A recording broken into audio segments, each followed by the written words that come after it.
Аз съм една от вас и днес вие се срещате с мен, Диляна.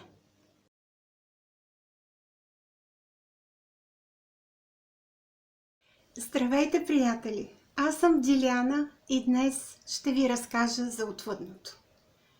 Ако трябва с една дума да кажем какво е това отвъдното, тази дума е небето. Като души, ние сме слезли в поредното си земно прераждане тук на земята, заели сме съответното човешко тяло и ще бъдем с него до края на земния си живот. Когато нашия земен живот приключи, ние ще се върнем отново там, откъдето сме тръгнали, в отвъдното. Докато трае обаче земния ни живот, ние винаги ще имаме малки и странни срещи с отвъдното. Тези срещи ще имат за цел да ни пробудят вътрешно, да накарат душата ни да се размърда в тялото и да си спомни кои сме, защо сме тук, каква е нашата човешка земна мисия в този момент, в настоящия ни земен живот. Отвъдното има много нива и аз ще се спра в специално видео на тях, но искам да ви кажа в момента най-важното място между земята и отвъдното кое е. Това е така наречената гранична зона. И ако си представим, че небето е горе или отвъдното, а земята е долу, пространството между двете неща, между земя и небе, се нарича гранична зона. Кой обитава граничната зона? Най-напред, това са душите на починалите хора, които се събират там, за да могат по-нататъка да бъдат отправени към различните нива, които те след настоящия си земен живот ще заемат. В граничната зона слизат много души от отвъдното, за да се срещнат с своите починали близки. В граничната зона слизат много души, за да се срещнат с своите живи близки по време на сънищата им. В граничната зона отиваме всички ние, докато спим, за да се срещнем с нашите починали близки. И в граничната зона се намират така наречените души на бродещи астрали. Какви са тези души? На Земята ние познаваме много хора, които са с зависимости. Това са алкохолици, наркомани, играещи на компютърни игри, сексуални маниаци и така нататък. Тези хора, т.е.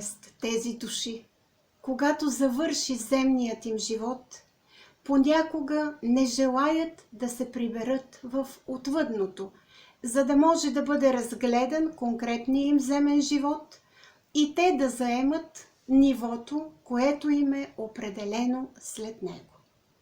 По този начин те бродят, могат да се срещат даже и с земни хора, т.е. с живи хора, могат да пакостят и във всички случаи понякога те трябва да бъдат изгонени, ако са се прилепили към свои близки хора от земното си семейство. Понякога в граничната зона се намират и духовете на самоубийците, на хората, които са посегнали на живота си и не могат да бъдат придвижени към друго ниво в отвъдното, защото планът на техния живот е бил разрушен и те трябва да понесат своята санкция. Но много от тях тъгуват за земното си семейство и искат по всякакъв начин да са близо до него. Те съжаляват за земния си живот, който са си отнели в момент на гняв, на тъга, на депресия и биха искали да се върнат, но не могат. Но не по физическия начин те желаят да прекарват времето си около своите близки от настоящето си земно семейство. В граничната зона още бродят духове на убийци.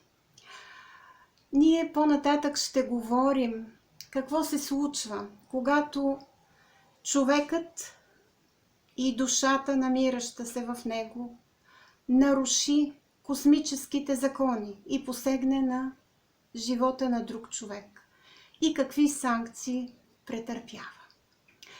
И така, граничната зона е мястото, в което всичките тези души временно пребивават. Там и ние, спящите, отиваме и срещаме понякога починалите си близки. И разказваме за някакви странни сънища. Например, видяли сме починалата си баба, починалия си дядо, починалите си родители. И те са ни казали разни неща.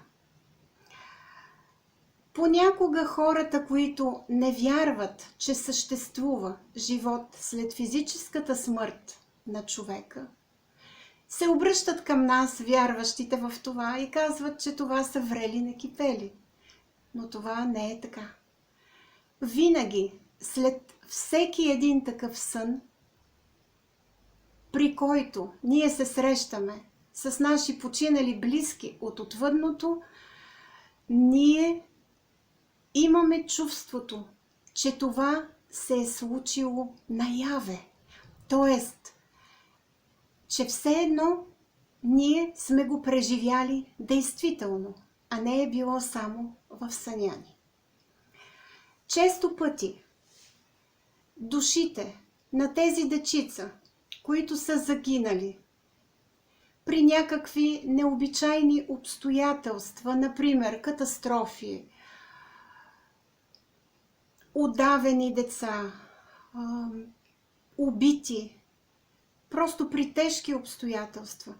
Често пъти те не могат да намерят пътя към отвъдното и те пребивават в тази зона, докато някой отгоре, образно казано от отвъдното, не ги намери, не слезе долу при тях в граничната зона и не им помогне. Много пъти свещениците от църквите четат така наречената литургия за успокоение на душата. И тази литургия действително помага душите, които са изгубени или заблудени, т.е. телата им са умрели и са долу на земята. Това са де-факто душите на починалите хора. Те не могат да намерят пътя към отвъдното. Макар че по-нататък аз ще ви разкажа, че има една специална пътечка, която се появява, но понякога тези души са толкова стресирани, че те не могат да видят знаците и не могат да се приберат в отвъдното.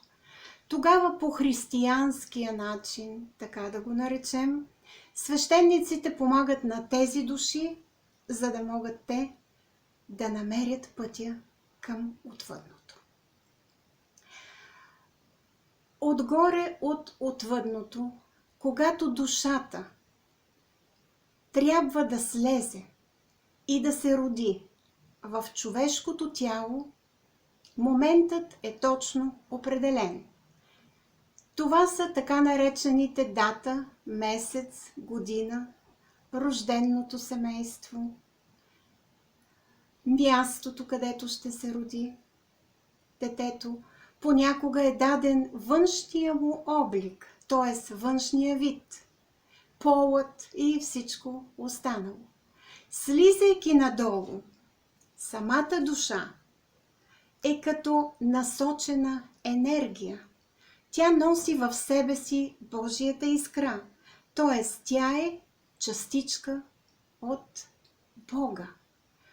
И поемайки пътя към следващото си прераждане, тя е закачена на една малка сребърна нишка.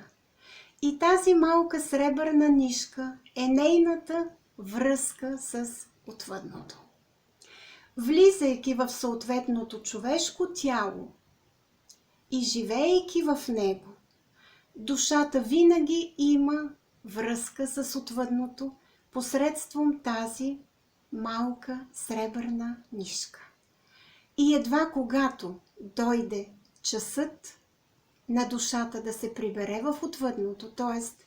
когато настъпи смъртта на човека, тази сребърна нишка се къса и чрез нея душата се прибира в отвъдното.